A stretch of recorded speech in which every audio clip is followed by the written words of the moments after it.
Hello everyone and welcome to mega edu hub. आज के session में हम बायोलॉजी के टॉप एमसीक्यू क्वेश्चन को डिस्कस करने वाले हैं और हर एक क्वेश्चन को हम डिटेल में एनालिसिस करेंगे ताकि हर एक एग्ज़ाम में आपके ज़्यादा से ज़्यादा क्वेश्चन सॉल्व हो सके। तो चलिए हम अपने पहले क्वेश्चन की ओर बढ़ते हैं।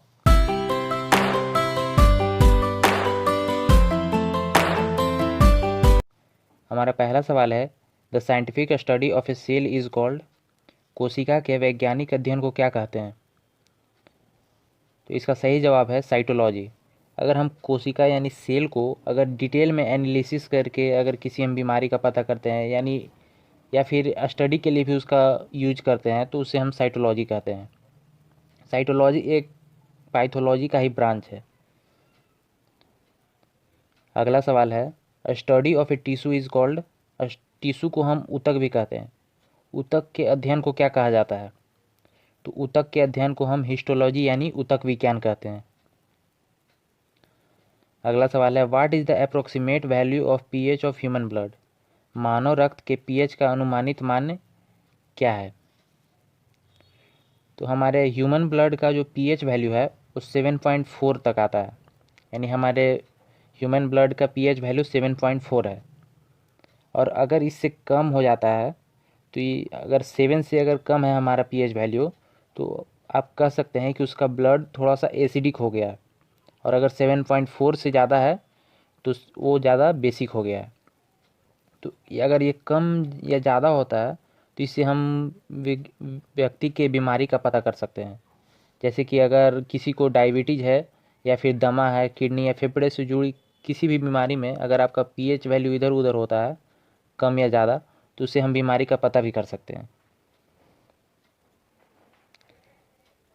अगला सवाल है, the total volume of blood in normal adult human being is.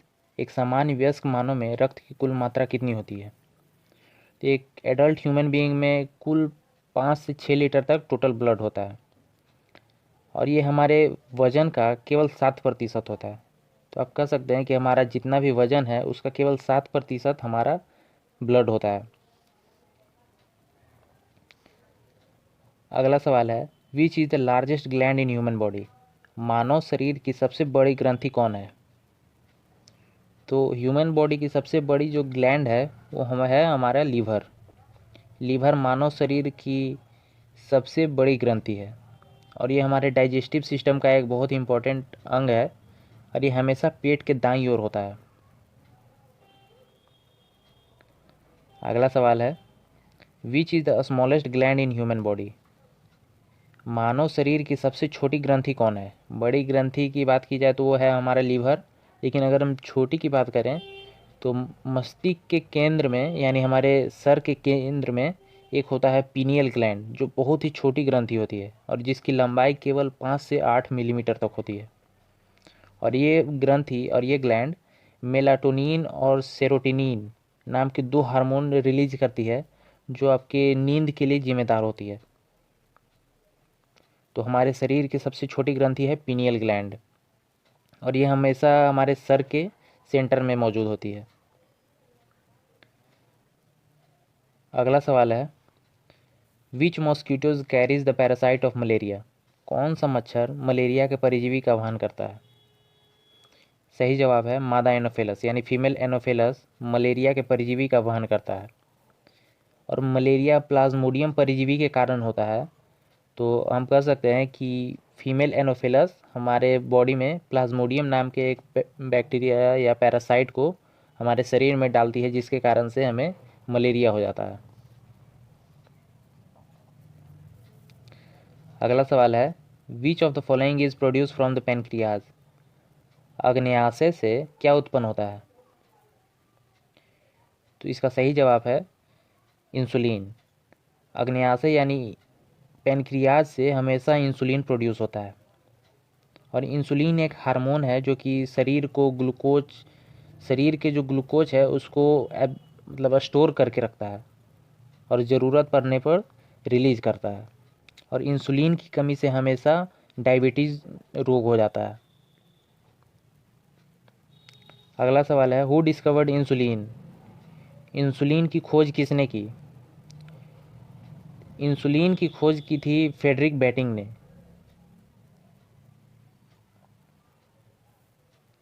अगला सवाल है, हु इन्वेंटेड पेनिसिलिन? पेनिसिलिन का आविष्कार किसने किया था? सही जवाब है अलेक्जेंडर फ्लेमिंग ने। अलेक्जेंडर फ्लेमिंग ने पेनिसिलिन का आविष्कार किया था।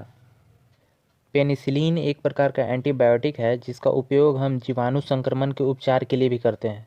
जैसे बैक्टीरिया, अगर किसी भी अंग में अगर बैक्टीरिया हो जाता है तो उसको ख़त्म करने के लिए पेनिसिलिन का उपयोग किया जाता है।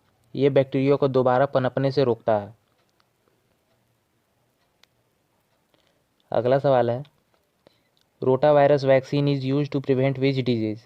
रोटा वायरस टीके का उपयोग किस बीमारी को रोकने के लिए किया जाता है? इसका सही जवाब है डायरिया। रोटा वायरस एक तरह का वायरस होता है और ये वायरस बच्चों में फैलने की संभावना बहुत ज़्यादा होती है।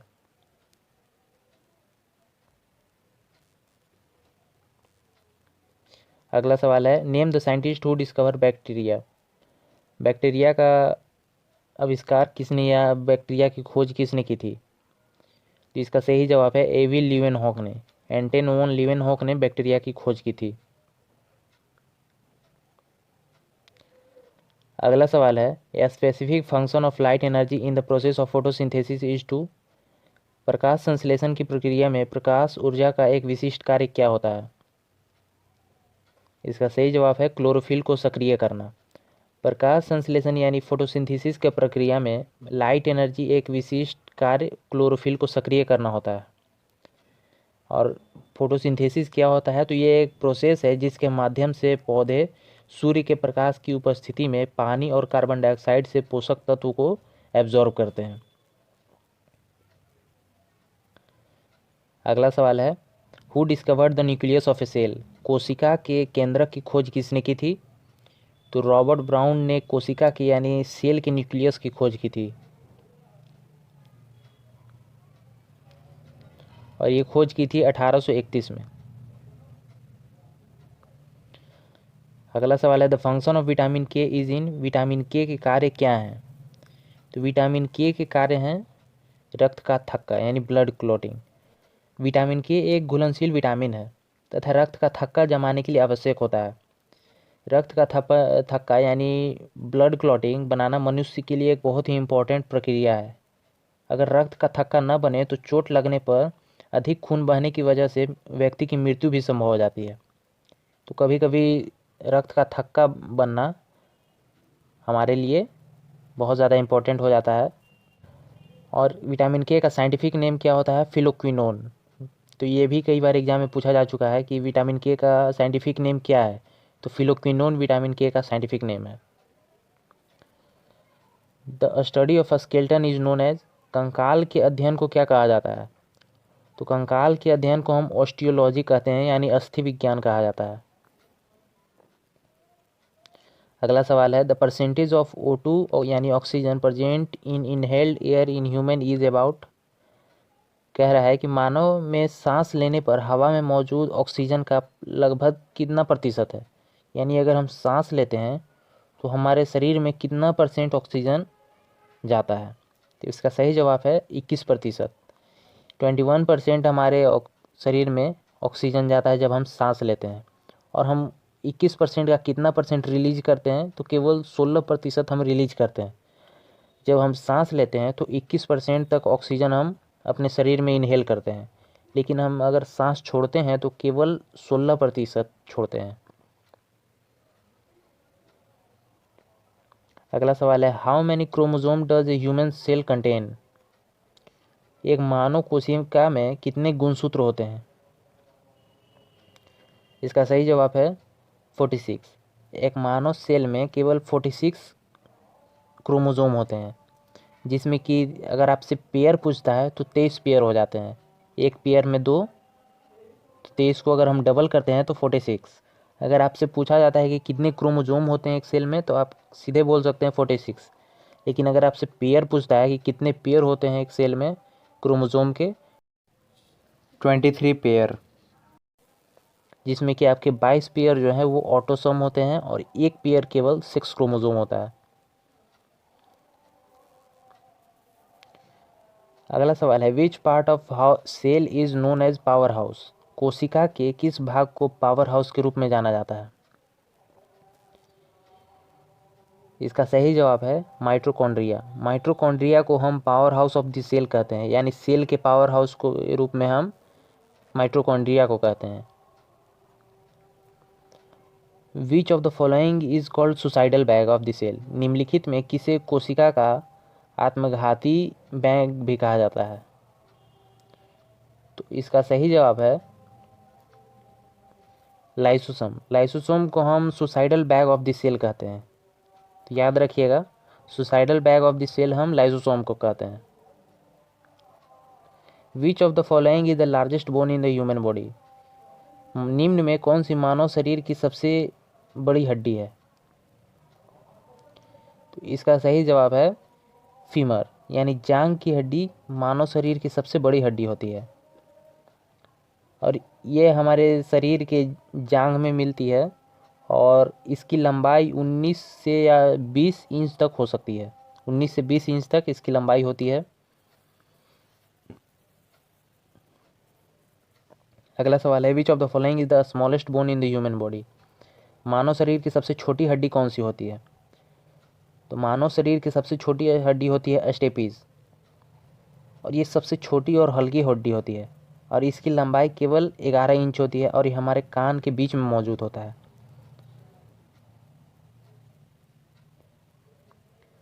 अगला सवाल है what is the weight of human brain in gram. मानव मस्तिष्क का ग्राम में कितना भार होता है? तो हमारे मानव मस्तिष्क का भार 1200 से लेकर 1400 ग्राम होता है, यानी आप 1 से 1.5 किलो के बीच में उसका भार होता है। और ये मानव मस्तिष्क हमारे शरीर के कुल वजन का केवल 2% होता है। तो हमारे जितना वजन है उसका केवल 2% हमारे दिमाग का यानी हमारे मस्तिष्क का वजन है। हमारा मस्तिष्क जो है वो 75% पानी से बना है। अगर जानवर की बात की जाए तो सबसे बड़ा दिमाग शुक्राणु वेल यानी स्पर्म वेल का होता है।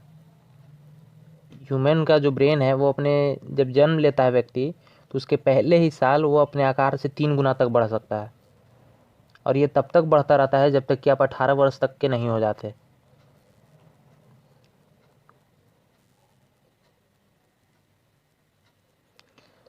अगला सवाल है which of the following connect bones and muscles. हमारे शरीर में बोन्स और मसल्स को कौन कनेक्ट करता है?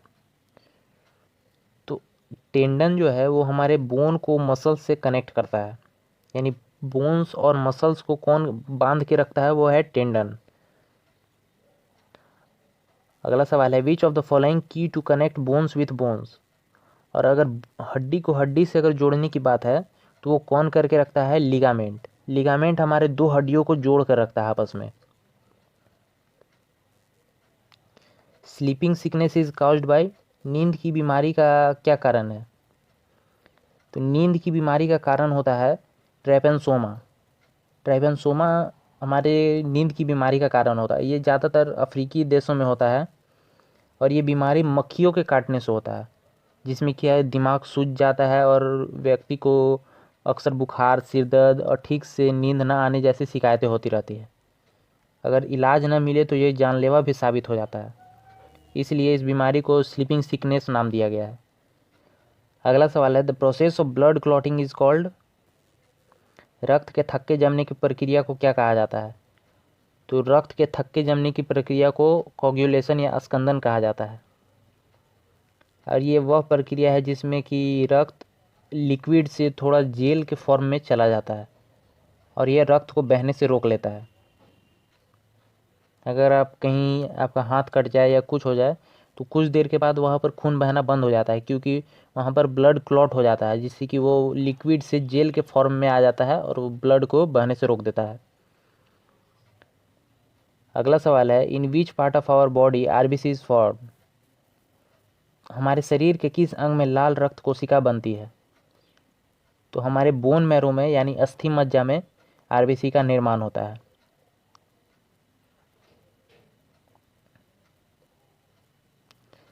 अगला सवाल है which blood group is the universal recipient. सार्वभौमिक प्राप्तकर्ता कौन से रक्त समूह को माना जाता है, यानी कौन से ऐसे रक्त समूह हैं, कौन से ऐसे ब्लड ग्रुप है जो कि किसी भी ब्लड ग्रुप के व्यक्ति का खून ले सकते हैं? तो वो ब्लड ग्रुप है A B. A B blood group वाले व्यक्ति किसी भी ब्लड ग्रुप वाले व्यक्ति का खून ले सकते हैं, लेकिन वो दे नहीं सकते हैं किसी को।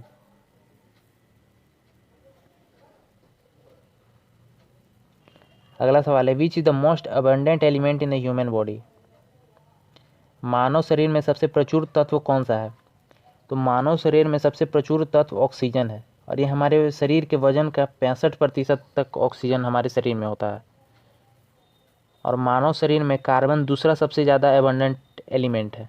तो सबसे ज़्यादा एलिमेंट हो जाता है एबंडेंट ऑक्सीजन, और उसके बाद हो जाता है कार्बन।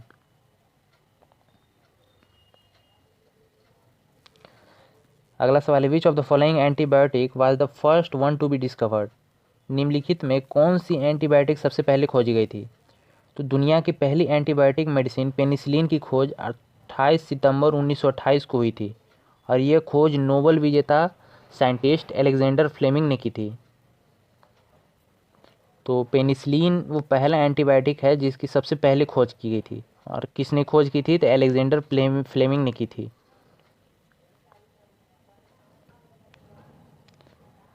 अगला सवाल है, in plant water is transported through which of the following medium. पौधे में पानी किस माध्यम से पहुंचता है? पौधे में पानी जाइलम के माध्यम से पहुंचता है। जाइलम हमारे पौधे में होता है। जाइलम पौधे में पानी और खनिजों को जड़ से लेकर पत्तियों तक पहुंचाता है। Name the tissue that transport food to various part of the plant. उस ऊतक का नाम बताइए जो किसी पौधे को विभिन्न भागों को भोजन पहुंचाता है। फोलेम पौधे के हर एक भाग को भोजन पहुंचाता है, और जाइलम जो है वो हर एक भाग को पानी पहुंचाता है। अगला सवाल है, which gland in the human body control the temperature of the body. मानव शरीर में कौन सी ग्रंथि शरीर के तापमान को नियंत्रित करती है?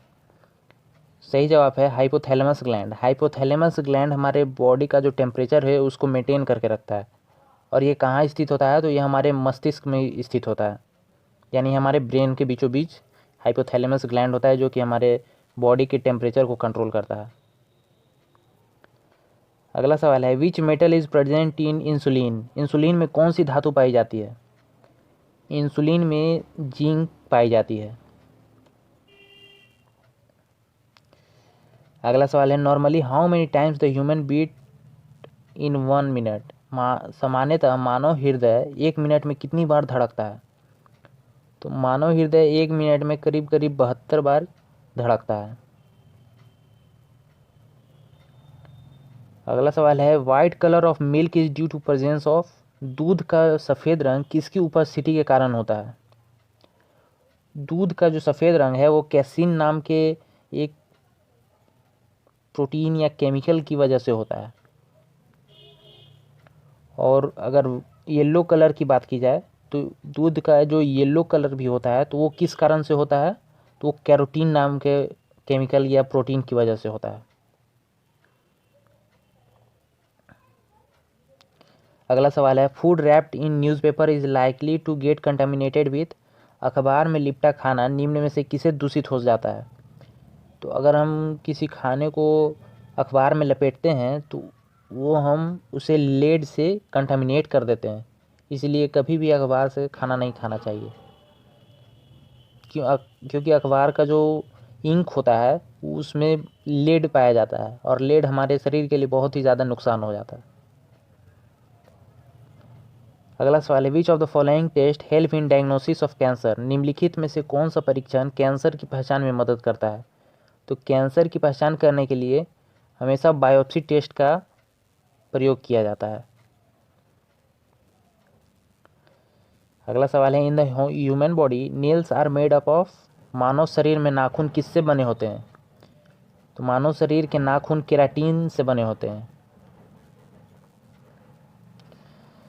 Which of the following is known as voice box. निम्न में से किसे ध्वनि बॉक्स के रूप में जाना जाता है? तो लेर्निक्स यानी कंठ को हम वॉइस बॉक्स कहते हैं। अगला सवाल है, विच टिश्यू फॉर्म द ग्लैंड। कौन सा ऊतक ग्रंथि का निर्माण करता है? हमारे शरीर में बहुत सारे ग्लैंड होते हैं, तो ग्लैंड का निर्माण कौन सा टिश्यू करता है? हमारे शरीर में कुल 4 तरह के टिश्यू होते हैं, एपिथेलियल, नर्वस, मसल्स और कनेक्टिव टिश्यू। तो उनमें से कौन सा टिश्यू हमारे ग्लैंड यानी ग्रंथि का निर्माण करता है? तो एपिथेलियल टिश्यू हमारे शरीर के जो ग्लैंड हैं उनका निर्माण करता है। अगला सवाल है, in bird sound is produced by. पक्षियों में ध्वनि किसके द्वारा निकलती है? तो पक्षियों में जो ध्वनि है वो स्निक्स के जरिए निकलती है। अगला सवाल है, which of the following gland present between the lungs. निम्नलिखित में कौन सी ग्रंथि फेफड़ों के बीच में होती है? तो थाइमस ग्लैंड हमेशा फेफड़ों के बीचों बीच होती है। अगला सवाल है, arteries carries blood that are filled with. रक्त का वहन करने वाली धमनियाँ किससे संपूर्ण होती है? तो रक्त का वहन करने वाली धमनियाँ है वो हमेशा ऑक्सीजन को ट्रांसपोर्ट करती है, वो हमेशा ऑक्सीजन रिच ब्लड होती है, जिसे हम प्योर ब्लड के रूप में भी जानते हैं। तो आर्टरीज हमेशा ऑक्सीजन रिच ब्लड यानी ऑक्सीजन वाली ब्लड को हमेशा ट्रांसपोर्ट करती है। अगला सवाल है, how many bones does a new born human baby have. एक नवजात शिशु में शरीर में कितनी हड्डियां होती है? एक नवजात शिशु के शरीर में कितनी हड्डियां होती है? 305। कुछ समय बाद वो बहुत सारी हड्डियां आपस में जुड़ जाती हैं, तो केवल 206 हड्डियां ही वयस्क मानव के शरीर में होती है, लेकिन अगर नवजात शिशु की बात की जाए तो 305 या 6 हड्डियां हो सकती है। अगला सवाल है, which of the following vaccine is used against tuberculosis. TB के विरुद्ध मुख्यतः कौन से टीके का उपयोग किया जाता है? तो बीसीजी के टीके का उपयोग किया जाता है ट्यूबरक्लोसिस यानी टीबी के विरुद्ध। अगला सवाल है, which of the following test is done to diagnose AIDS. AIDS के निदान के लिए निम्नलिखित में कौन सा परीक्षण किया जाता है? तो एड्स को पहचानने के लिए हमेशा एलिसा टेस्ट का उपयोग किया जाता है। एलिसा टेस्ट से हमें पता चलता है कि एड्स है या नहीं है।